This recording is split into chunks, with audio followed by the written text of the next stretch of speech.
with us tonight.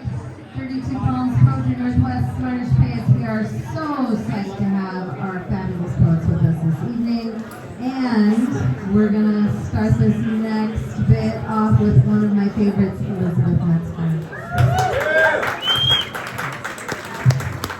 Thank you so much, Lisa. It's such an honor to be here and to see LA so crowded with poets. I'm going to read 3 new poems from a collection that's forthcoming in a while. How is the volume? Louder. Way louder. Okay, I'll just balance. So I'm Mike, no, speak Need the into mic. I don't know if I know how to, so I'll just try my loudest. That's it. I'm going to read 3 poems, 2 of which are Poetry Northwest and 32 poems. So the first one is not. As We Made Him. It's his 4th birthday again in the land of forgetting. Humongous balloons sway and pop in the wind. The trick candles pop and sway as I pass them in front of his breath. I have such a sweet tooth for family, I deny he is missing. Regression means he is closer to where we made him. Thin mist from his first night home from the hospital still haunts us. Sometimes I sleep in the position I was in when we made him. French blue curtains in the guest house lit our skin blue. Sometimes I hang off the bed for an hour after, longing to return to his birth or before we made him. It's his 4th birthday, and the candles trick us again. A few balloons reinflate from their shiny, torn skins. Impossible. The mist hides nothing, leaves us. Ordinary sky closes in. I am so afraid I'll leave, then haunt my family. I kiss and kiss them. If he were to forget us, would we still be the ones who made him? So here's the shout out to 32 poems. My Mallard.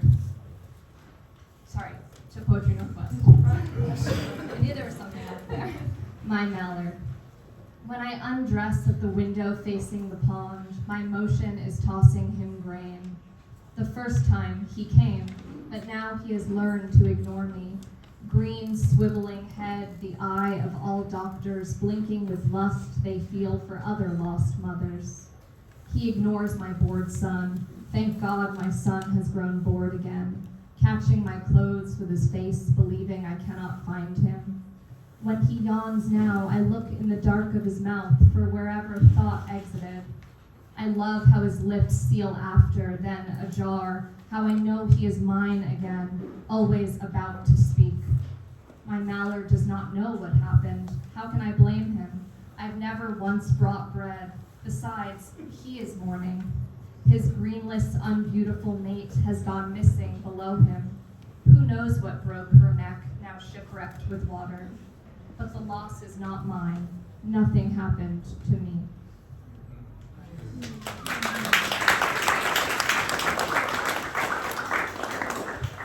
Here's a little LA death poem for you. Into Her Future. This one I actually can thank 32 poems correctly. Into Her Future.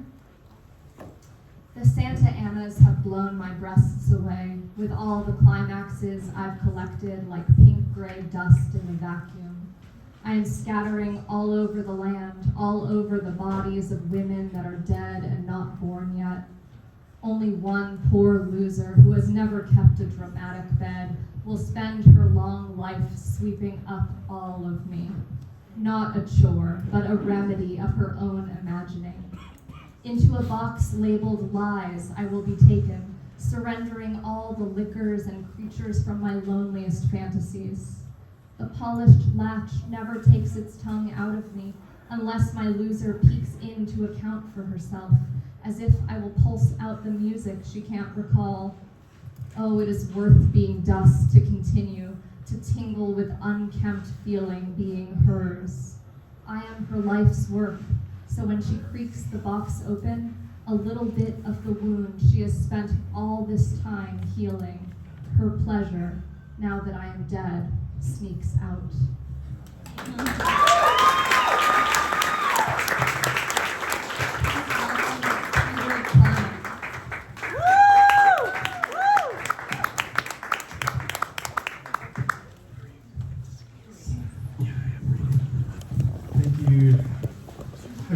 dramatic monologues for you tonight. The first one is a sonnet called Taboo. I did a thing I wasn't meant to do. No one made me.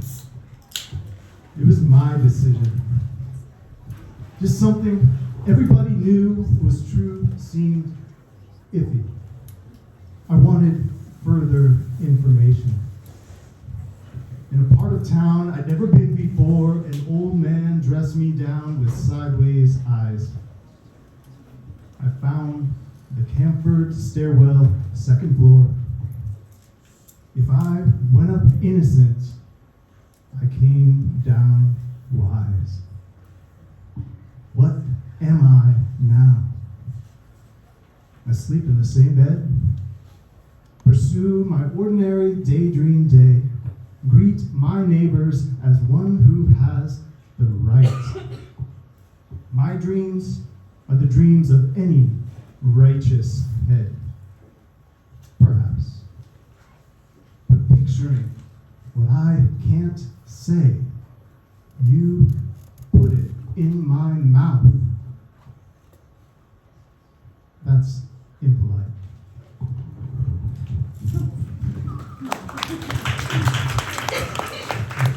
And this poem is called Worrier. I know what it must be, but I can't bear to check. Playing patience with a short deck, counting back from infinity until it's time to see that no one hid. I've heard even God has a safety word. I know what it must be.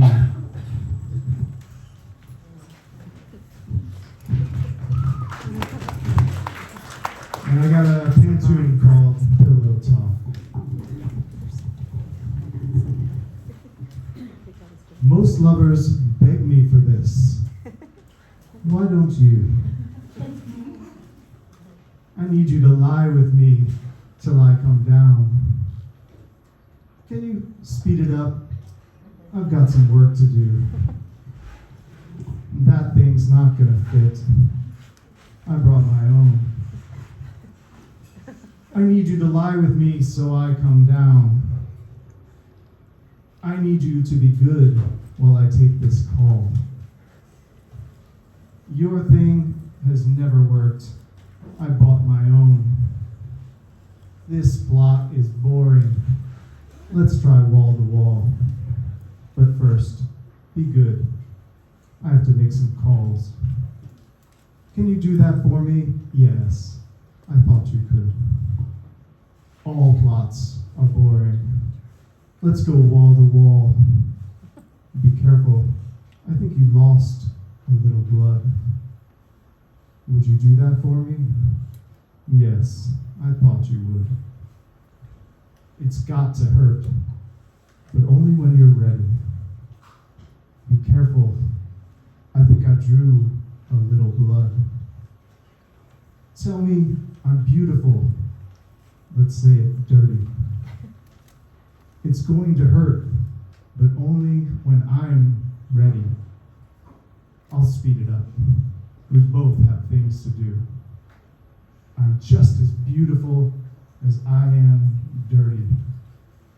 Most lovers hate me for this. Why don't you? Thanks.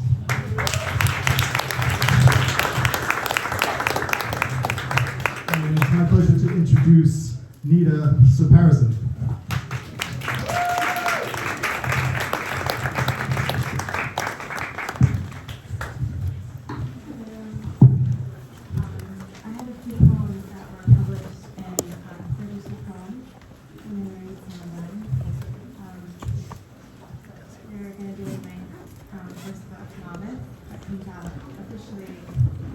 Next week,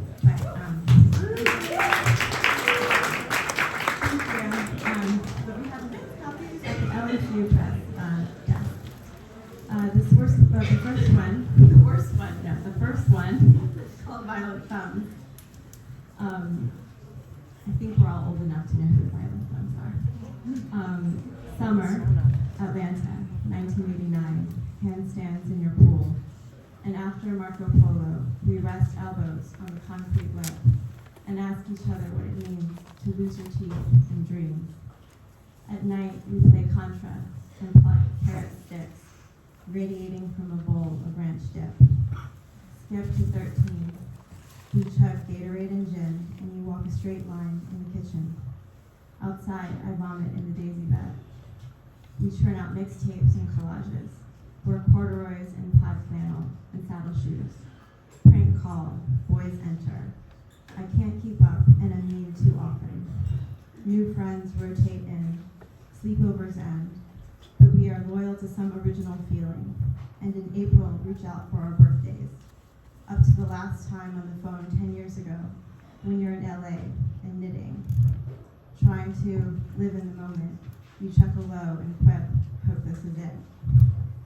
When you're gone and your dad returns some of my old letters, it's your last prank, where instead of hearing your voice, I'm forced to hear me, pretending not to meet anyone, and worse, misusing curse words.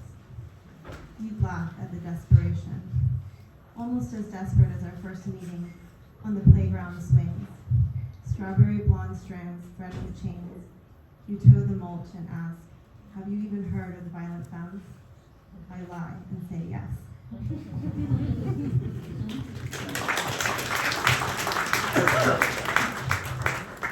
This is my thirsty poem. This is called The Paperback Room. We found them on a hunt for illuminated texts on the second floor of the library, in a quiet wing towards the back, a room with celadon green carpeting and dark shelves, the paperback romances. Windows lined one wall, but we wouldn't have looked out the windows. We sat and read aloud passages when you should have been writing papers. We laughed at the tropes. She was klutzy and had no idea she was beautiful. He was a cad who wanted to be a dad. But after her skin grew hot with his gaze, we grew silent, in an almost holy ray. We leaned against the shelves and then eventually sprawled onto our stomachs, completely focused on reading to ourselves. The heat grew between her legs. She came in mind-shattering waves. Luckily, she was on the pill. Light faded and someone mentioned the dining hall closing, so we wrapped scarves, hauled on peacoats, and trudged up the hill, through broken up and frozen overflows of December snow. In our warm, incandescent rooms, we returned to comparing Van Gogh's potatoes to William's plums. Later, my friend confessed she went alone to the paperback room the next day and stunned herself with how she couldn't stop reading. She was the most honest of us all about the chaos of her body, and in that icy cloister of stone and bookish girls, I fell deeper for her. After all, the safest place is to be hidden, but still to see, and her thirst for these objects of obsession. Her study was not even as a bid for self-possession, but simply as a woman who plays with the wild deities, guarding dusty truths in the next room.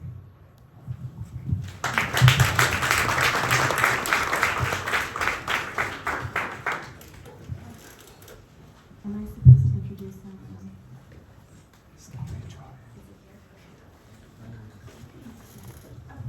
Stephanie Choi.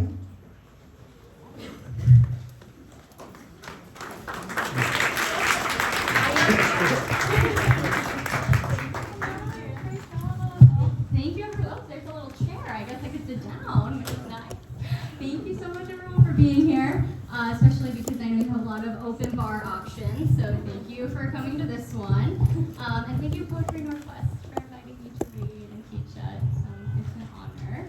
So the first poem I'll read is from my debut collection, The Langest Noi, which is almost 1 year old, which is exciting. It still feels very magical and surreal to have her in the world. So this is a poem written in my grandmother's dress.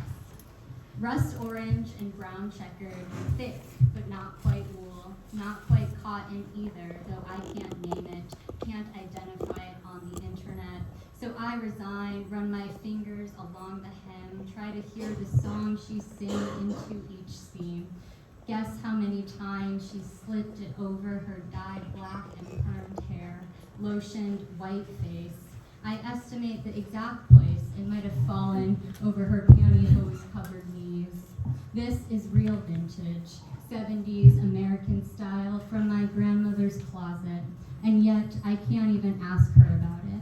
I couldn't ask for it then either. My mother translated. My grandmother smiled, pulled it out quickly, and put it into my arms. Gently, I held each end over my head and slipped myself underneath. She placed her palm on the small of my back and said, pull in, to my reflection in the mirror. Of course, I fit her dress the way I never will her tongue.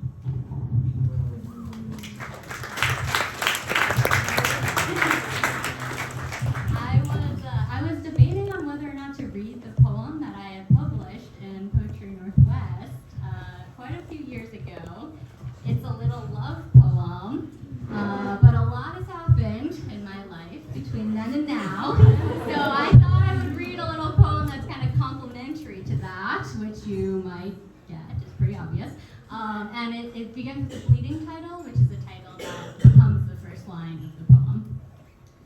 The last time I saw you, I agreed, even though I told you not to come, to meet at a pond I knew I'd not miss returning to. Man-made and too near to the state highway, off Sangre Road. You drove the 4 hours between you and me. Though it was afternoon, I could smell your morning breath as you asked me again and again if I could give us another chance. Bouquet of roses, bottle of wine, your way of making up, but my mind was already made. My I'm sorry butts filled your car like cigarette smoke, and when the air became too thick for either of us to breathe, I suggested we take a single loop. Around the pond, slipped my hand in my pocket when you reached for it instinctively. The wind, cold, brushed my wet cheek. Slowly your voice faded into the barren trees until the only sound I heard was the familiar song of a bird I could not name.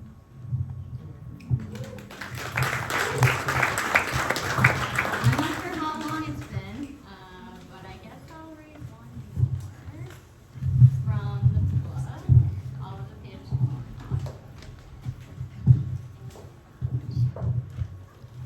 I thought it would be like so much louder in this space, which I was excited about. No one will hear me, which will be amazing. Indeed, everyone is staring at me. So that's okay. Okay, page 65, that's where the poem is. Okay, something, not a love poem. At midnight, I eat your expired for him vitamins. Email with its body as the subject line. The cut on my thumb from a knife, or was it paper? My mom sends me floss in the mail. The laugh we stain the streets with, the stumbled over sidewalk piss, the 2-year-old January to-do list in my coat pocket, order furniture. My back bedroom window asks my neighbor for intimacy.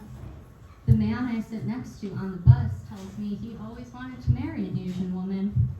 Face ID doesn't recognize me when I cry. I paid $17.60 in postage and the frame arrived broken. After the party, you're still the answer to my security questions. I sleep beside your disassembled bed. Changed, saved address on Google Maps. I subscribe to the eBird rare bird alert for anywhere but here. Thank you so much.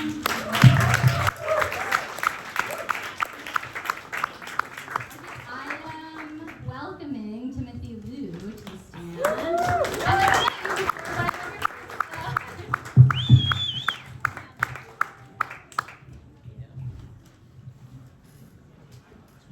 Thanks, Stephen, right there. You guys know Stephen is a poet, an artist, and a judge. You're like the last check and balance left.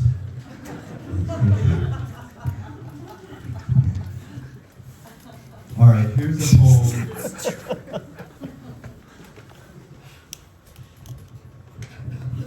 It's from my mom. if my mother were alive, she'd want to know how it was my husband and I met. Oh, this poem, by the way, is called Intimacy. If my mother were alive, she'd want to know how it was my husband and I met. Would want to know what it meant to hook up on dating sites. What exactly an ass-hungry power top with a dick that won't quit looks like. And I would have to do my best to tell her exactly what I was looking for, because that's what intimacy is all about. Having spent a few decades flat on my back on a couch in a room, papered over in neutral tones, testing out my faith in a talking cure as I got all gussied up for my meet cute that would outlast the years my mother had left on this earth. The deck she kept on shuffling right up to the end, a bit worn out, but complete, were it not for all the kings that went missing. And I'll just read, this is a little short one called Love Poem Rumi. You were standing on the bank of a river where a fur coat was floating by. You dove in, not knowing how that bear would end up wearing you.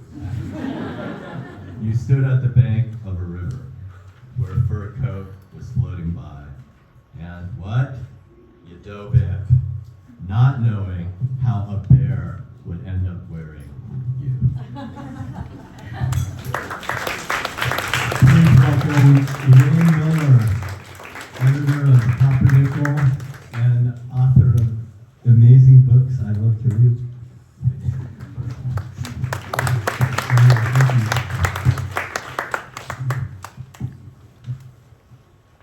It was so good, I came up with my page picked out, and then I immediately steered away from it.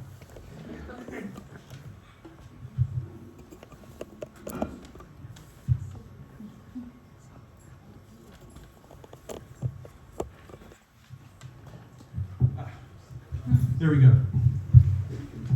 This is from my brand new book that came out yesterday.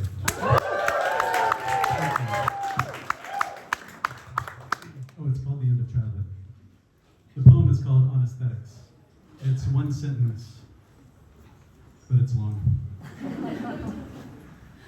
Here the boy is 15, when his father's friend Paul, 6'6" and seething, because his music career ended 25 years ago, and ever since he's taught middle school, calls the boy a little prick, a little piece of shit, because Paul has tried to play a Stan Getz album for the boy, and the boy has looked bored after saying something vague about the prog bands he likes. And so Paul rises, rocking with the ocean of anger inside him, and tells the boy, that little shit, to stand up and face him. And the men have been drinking on the deck for 4 hours, and the boy is terrified. And then the boy's father, a foot smaller than Paul, lurches into the man's bulk and tells him not ever to fucking talk to his son like that, not ever. And Paul says the boy's a little shit, but okay, take it easy, and steps back and sorry. And now the father is pacing around the apartment,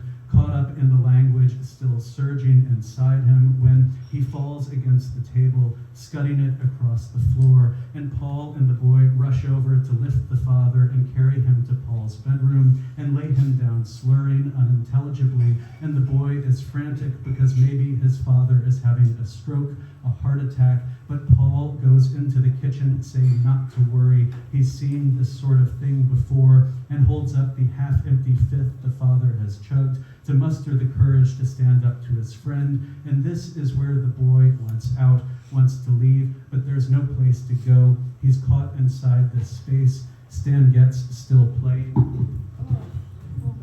Paul's saxophone case open, the boy notices beside the table, and I think this is too much narrative, too much play-by-play, which is why I've given up every time I've tried to write it these past 15 years since before my father died. But now distance provides a useful objectivity, so when I watch the boy lie down beside his father, finally in Paul's bed, I can see the darkness around them for what it is, shared breath, which is what this poem is made of.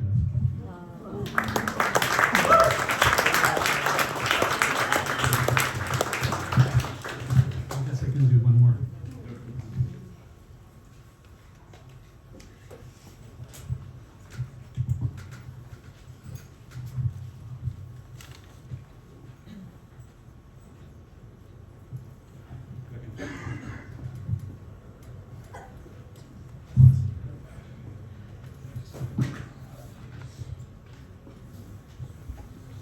The end of childhood. My daughter is building a path across the lake. Each morning, she goes out with an armful of boards and hammers them into the ice. Her brother brings the coffee can of nails, tucks the hammer into his belt. The ice is thick, the path is growing. We watch them all day from the railing.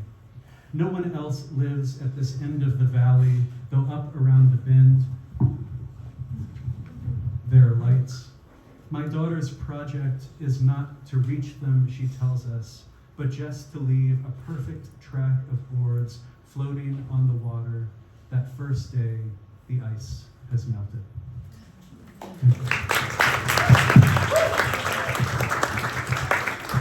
Our next reader is Casandra Lopez.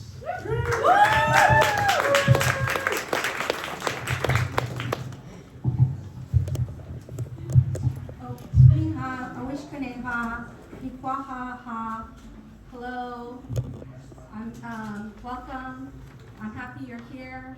That's how you say that in Tonga. Some of the poems will be using the language which was birthed here in Tongangar. Broken Earth. Terope Ohar.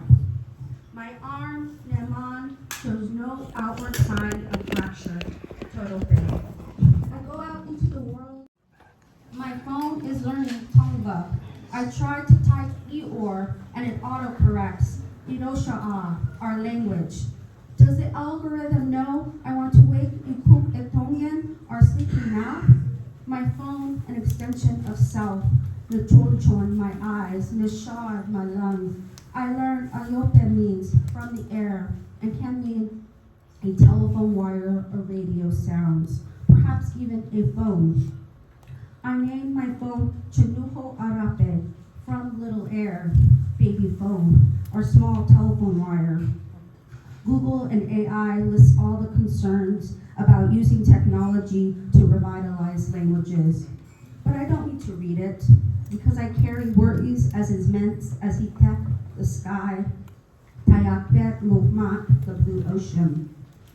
Worry Chayok Netninga blooms in my bones. To ease my loneliness and fears about AI, colonization, I try to gentle parent Chinuho Ayape. Teach it to say, Ushmanopre, I love you. Teach it, Hi Manakono Arosha Kavacho, not to forget our beautiful language. Wehe Pore Yat, may the two of us awaken. Thank you. I wish for you.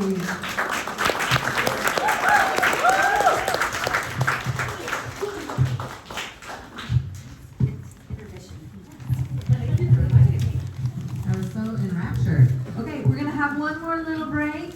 I just want to say that I'm so glad tonight that a number of the Poetry Northwest poets who are reading for us were finalists over the last couple of years for the James Welch Prize for Indigenous Poets, and we are super